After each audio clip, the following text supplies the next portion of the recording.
Hello and welcome to the DAT Booster Dental Admissions Series. My name is Alex Kalajian, and in this final set of videos, we will discuss the interview process. We will cover both the logistics and the preparation associated with interviewing. This specific video will hone in on just a general introduction to the interview process. Let's start with some background information. Interview invitations are released starting mid-August and continue as late as March of the admissions cycle. These notifications are sent via email and sometimes via the ADIA ADSAS portal. Interviews are then scheduled within a few months of the invitation.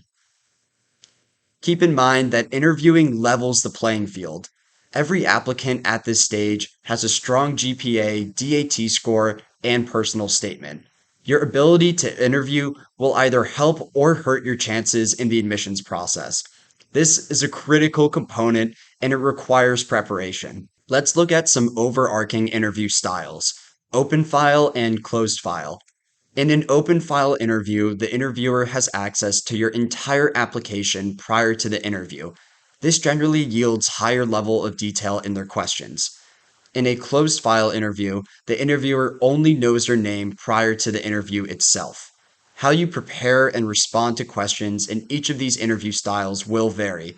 On this slide, I've included the 5 common dental interview styles. So first we have individual interviews. Here there is one interviewer and one applicant. Second, there are panel interviews, which include multiple interviewers and one applicant. Third, there are group interviews. Here you have multiple interviewers and multiple applicants.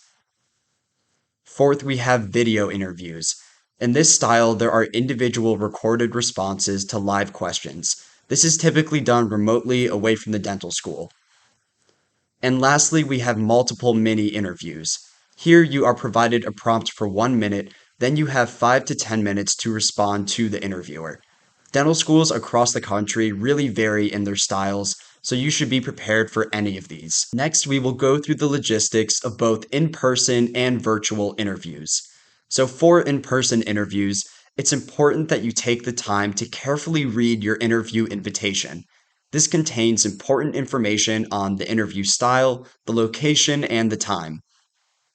You should also travel to the interview city at least 12 hours before the interview. Then you can acclimate and engage with the city. You can gain a sense if this is a city that you want to live in, and when you go in for the interview, you can talk to your interviewer about your experiences. This will show an active interest. I also recommend bringing a portfolio to the interview. This can be used for note-taking and carrying documents such as your resume, personal statement, and supplemental essays. Lastly, business formal attire is expected for these interviews unless specified otherwise. Moving on to the logistics of virtual interviews, I recommend testing your webcam, audio recognition, and internet connection prior to the interview. Interviewers understand that technology errors can happen, but it's best to take these steps to reduce those chances. You should also find an isolated space with a neutral background. Some examples I've included here are a university study space, a library, a study room, or a bedroom. You should also acquire a note-taking medium such as a notebook or digital notes. I recommend logging into your interview about 10 minutes early just to prepare yourself and make sure you have everything ready. And lastly, business formal attire is expected. This includes pants. I understand that there's a temptation to wear sweatpants during the interview, but it's simply not worth the risk.